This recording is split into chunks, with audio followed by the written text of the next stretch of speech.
Hi everyone to the info session for the Fire Safety Engineering Masters. I'll give the word to Professor Bart Merci to start off. Thank you very much, Lies. And as Lies said, my name is Bart Merci, and I'm talking to you because I'm the program director of the master programs in fire safety engineering in the Faculty of Engineering and Architecture.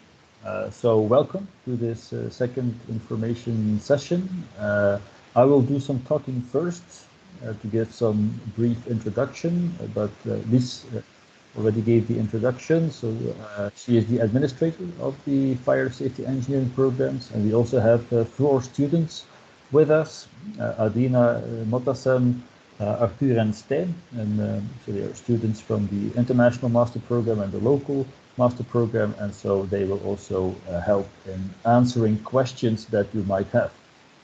You can start writing questions even when I speak in the chat box. So if you feel a question is popping up, don't hesitate to write it. But as I said, I will start now first with giving a brief introduction on our master programs. So as all masters at our faculty, it's a 2-year program taught in English, and the overall goal is to try and understand aspects related to fire and fire safety through engineering principles, and this in the context of what is called a performance-based design approach.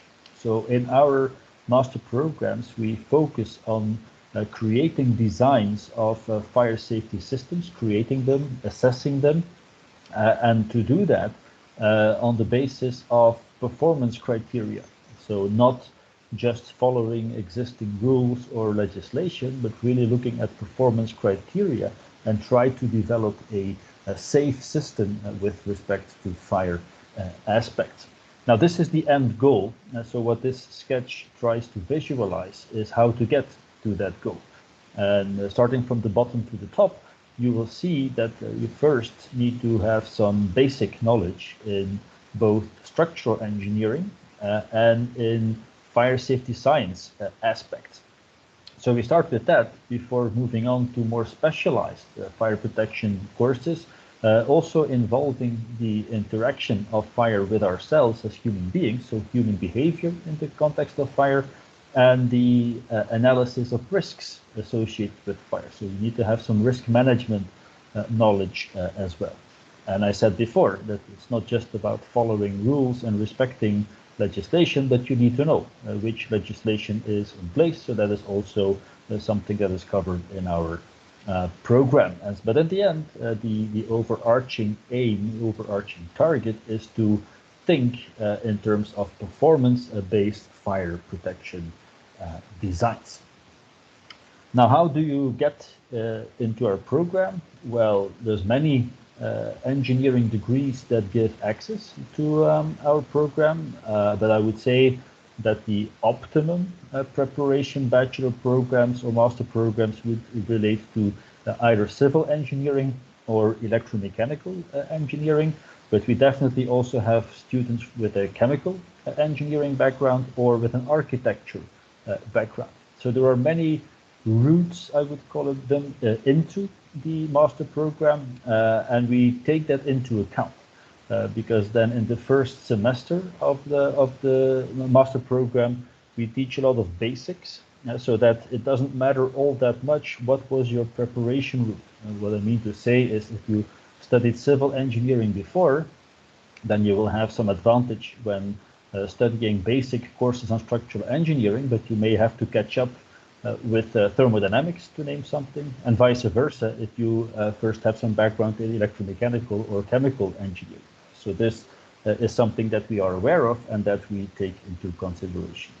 As I said, all programs are taught in English, and I'm also talking in English now, so be aware that there are English language requirements, particularly if you are an international student. Now, what I said applies to both our local master program and our international master program, and this slide focuses a bit more on the international program, so the IMFSC program, and you see that we are 6 partners. The three core partners are Ghent, and we are coordinating, by the way, this master program, Lund in Sweden and Edinburgh in UK. But we cover the entire world because you see that Queensland is in Australia, Maryland is in US, and Zurich is also in Europe.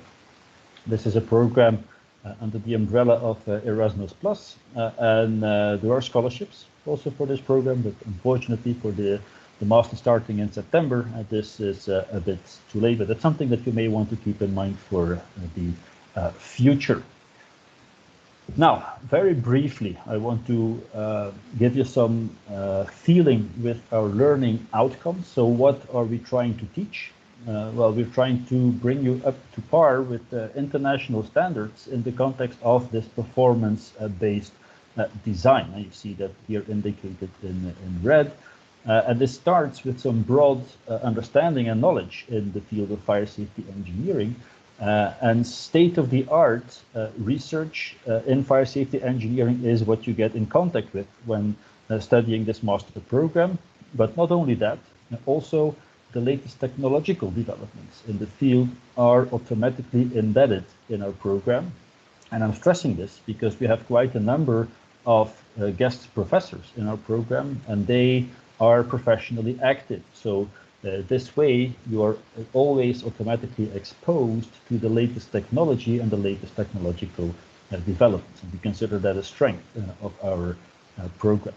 And so through this education, you will be in the position to critically analyze complex phenomena that are linked to fire safety engineering issues and situations, and that is the path towards this performance-based design approach.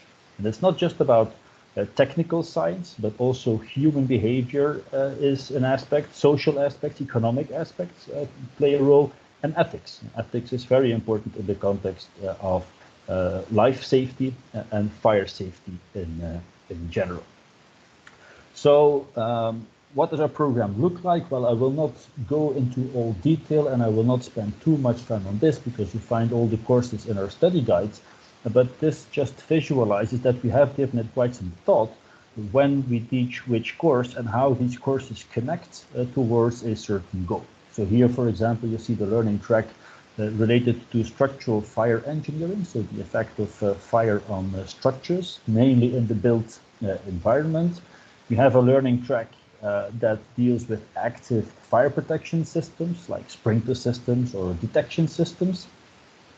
We have a track which is a smaller one, but it's definitely also there on industrial fire safety. So most of our courses link to the built environment, but we do also take into account industrial facilities and to look at fire safety aspects there. And as I said before, the overarching learning track strives towards performance-based design. So you can see that we have thought about the structure chronologically also in our 2-year program. Now, equally important and maybe very important also for you when you consider doing studies in fire safety engineering is what job can I do later on? Well, we're very proud that our fire safety engineers graduating from our program find jobs very, very easily. Particularly the Flemish students may not have heard too much about fire safety engineering, but I can guarantee you that in the professional field, this is a very well-known brand name, and the number of jobs is increasing over the years. The market is growing because due to modern architecture, due to modern building, novel materials, it becomes more and more critical to understand the fire safety. And so this performance-based design approach is worldwide gaining a lot of popularity. So there's many, many jobs, not only locally here in Belgium, but worldwide.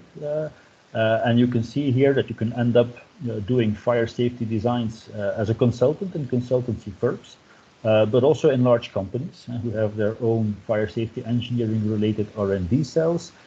Or you could also be at the other side and work with the fire brigade or with authorities to assess fire safety designs and test their validity when it comes to safety levels. Or you can do that for insurance companies. And last but not least, it's not on the slide, but you can of course also stay in academia and do some academic research after the fire safety engineering studies. Now, we Belgians, Flemish people, we are very humble and modest, and so the next slides are a bit in contrast to our modest nature. But I think it's important to share with you that our fire safety engineering programs are internationally very well recognized. And so we're actually very proud that in 2018 we received recognition through the David Clark Lamp Knowledge Award by the Society of Fire Protection Engineering, which is very prestigious because we're actually the first non-US educational program to receive this award from this Society of Fire Protection Engineers, which is an American organization. So it shows that internationally we are quite well respected. And this is also reflected in a short movie that I can unfortunately not share with you in a comfortable way during this presentation, but you can have a look on the website of Erasmus Plus, where we received the label of success story. And this is also something that they only give to what they consider to be the best programs in the Erasmus Plus umbrella. So we're very proud that we are also there recognized as a success story. Now, I don't want to make publicity for companies, so I will not leave this slide on too long, but what you see here are a list of companies that also financially support our international master program. And much more than the financial support itself, it also shows that the professional world also recognizes the value of our program for the professional field. Also, the lecturers are top-notch, and we have received already multiple international awards. What you see here is an example of Juan Hidalgo from University of Queensland, who received the Harmathi Award. And it's not just the lecturers, also our alumni perform very, very well internationally. So here, this is an award that was won by Simon Santamaria, who is now doing his PhD at the University of Edinburgh.